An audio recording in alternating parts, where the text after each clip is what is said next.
social media trends, politics, and ya so for hon semetwagu Ghana ha any be sumo o channel yi so na ne fofo krabe tuma enken so Ghana info yakofa ahoro ho kama yimu no krede be sumo o channel yi so na mbes me kasa pinu be so be come on yakohwe de trending bi e de yaba ne yaba de aka no ye ba be to amoso o pese asante hene obi respect na ka ko ekiti ano ko konfa no che no.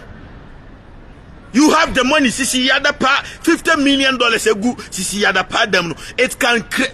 rebuild the Konfanochi times 3. Egu oba them Akufo Addo nsa kwa woni twem keke. What is a che de ba de. Nya bibini na chimia yes aboa e de ba de. De ba de o man ni nyina bre o man destiny na mo asese de egu madam mua.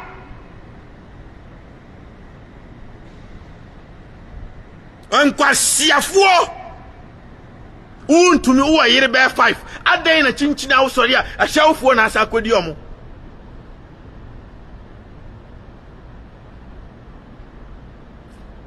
obia fa study wafuo mu o de wo ka bia emfa ho ni ba bia ugina wo kasa o mbe ba be ka kire me miya na mi ruli afuo mu o Akufo Addo de kwasia bia nche no mfaso amane so for 8 years na eno ana ekọ no owie no wansi school dan agenda 111 waji esika wansi amia me ba be mia no kwakunu me ka kire no mfa video no ma no ne kwasia untimi medi 8 years na mfaso ama so wansi school dan si aspero o trying the repellability of asante hene patch untimi nkonkoye no no so ntimi mpamumu firi ne regime mu a na mi hitina wodi jimia betina se na odi asante na atem enti ya kwasia na abekwa ma asante oni abrafo oni dom kwasia asante ni ona moy odom che MPP kuro no odom che MPP kuro no ena mo so amsi Canada Japan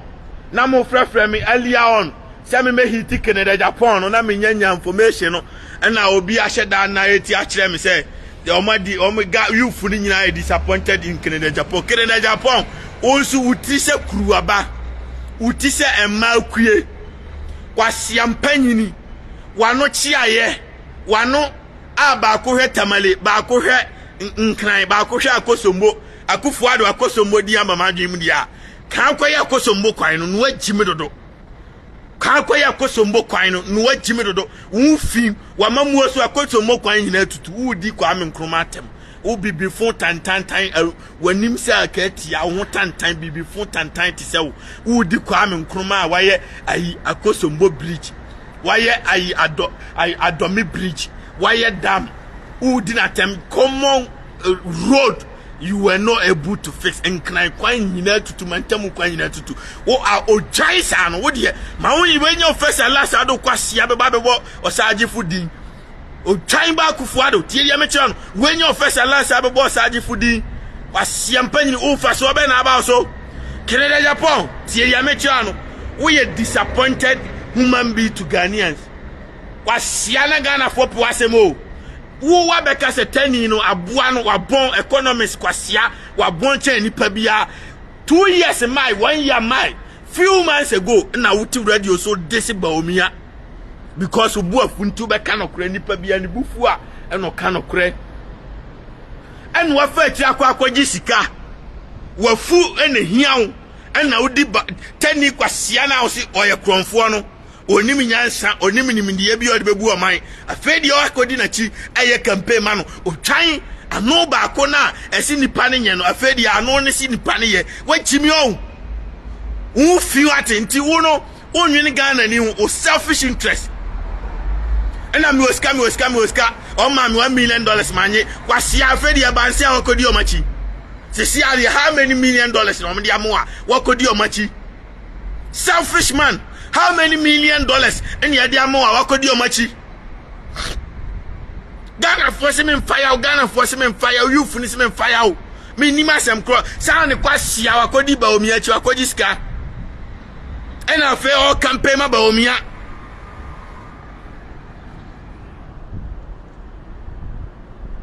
Wow, inti ya trust mo nye ye inti mu ampanifo bebreba mu go ministers bebreba mu nyina jimifo nko obi antimi trust mo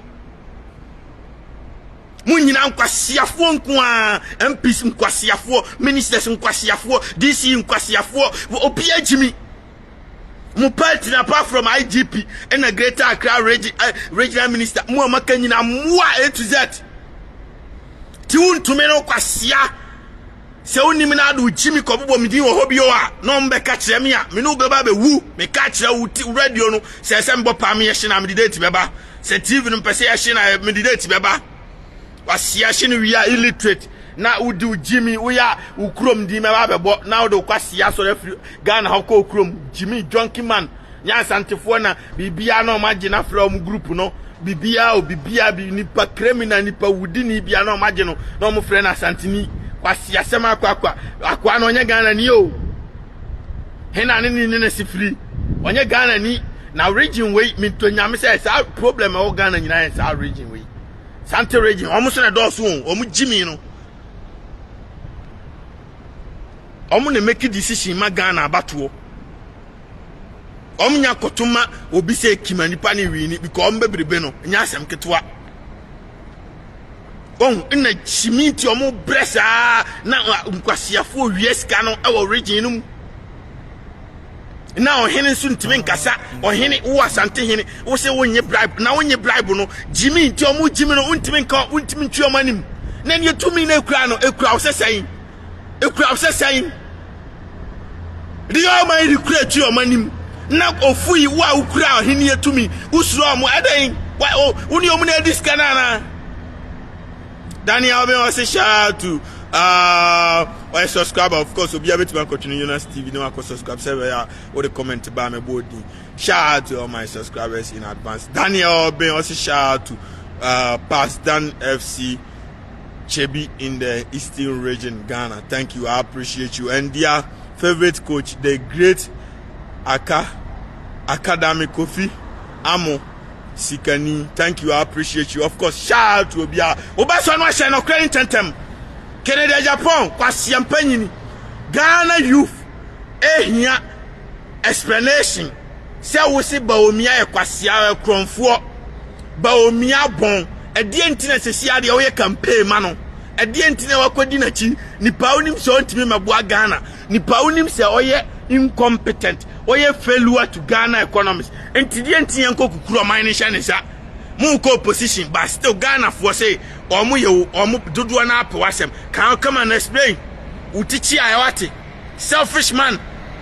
yama osika no akoa oman no nkwasiafo na se oman ni 8 years omo san me se ni bi on Ghana for dwaw fucking oman hu se wo ye kwasia chen nipa bia na ni kwaso kodi ba omi na chi obema ewi ase kra ni kwaso ko but o selfish man di obedi awunti ana akodi kwasia mpanyi ni ba omi na chi anti chama untumi tie dia mecho no mesi otumfo udoma hini ni minyansa chen no me Twini Jonas na meka kirewo doma hene ene nkoso hene aye friend J na omu ni minyansa cha asante hene me Twini Jonas na meka kirewo opa onsumu pa munsu origin because to me na omu nyaye no eye to me nkete enso kwedi omu ye omu kuro kwese se di omu sisi omu krom osi building ma police station because building ma police for with the little money musi nkrani kumase muton sasi in dollars na asantefo bre omton je na ni mako e odwom asantefo nyina dane akronfo omton mobile phone ema enua any manches to mankofo say mobile phone asantefo dane akronfo obi a omoye nana omuna na kuaje nsase a gold wom nsase a gold wom nya asante hene wona wadwen emu omere ena wuntime nwene a ka mining company bia ewo wasase su bia gold ombetu no ese asanteni bia nya percentage enya wo otumfo no wadwen mu omere nkasa na wo se wo ye ma asanteni bia Anti one nyansa da bia hit be faw Me almost slow, I mean slow be I'm not scared of nobody. Asante hine no kwa no slow the almighty Chinyunas ono how slow me. Sansona Kufuadu slow me. I am bigger than anybody. Nobody is bigger than warm up. The truth is powerful. Until say Asante mo pe animonyam, mo pe recognition, mo make sure say mo bo Asante fo no amomo so asebi. O mabra boy yeye. What you say? Enti chama untumi kwase ampanyini. Se ope otumfo asema kan ho na kosi komfa no che no korepe because sika wawia Akufo-Addo aboa no ono a ni ministers na frame ka kire am se sika om ni ama se fire region ye no wa pocket sika ni nyina o se omo na frame ka kire am se sika fire region ye no wa pocket sika ni nyina na ade kakra support ba omi akwase an campaign se be oba owie sika wa ma bi na region onye hwe kejeti akra esu a woji hu sika on repair ba bia no aja kejeti na ebugugu kwasia we o no no abegina se me kwama asante hene wo pa asante ni asem no sika Akufo-Addo di ama se fa boa region wa pocket Akufo-Addo ministers na frame ka kire enti odwan se omo ama sika se fa boa region no wa disika na edientina region ni sei na me yo hene no ho adwuma o hene no kura ntimi ntwu kwasia sa wanim on me dia mabufunu no manhyiafo kura frame ka chem se wu ntumi ukodi asante ina tem na ano e ma mo omu frɛ otwi wanim ma be pa achew kwasia wu no udi otumfo na tem abegina se meme ko ama otumfo look at this idiot kwasia mpanyi ti se wu kodi otumfo atem afeso amwa akɔpa achew odwan yakobu nkotoja pa achew uwie ya se me be kontokwa ama otumfo look at this idiot me obianu ame panacho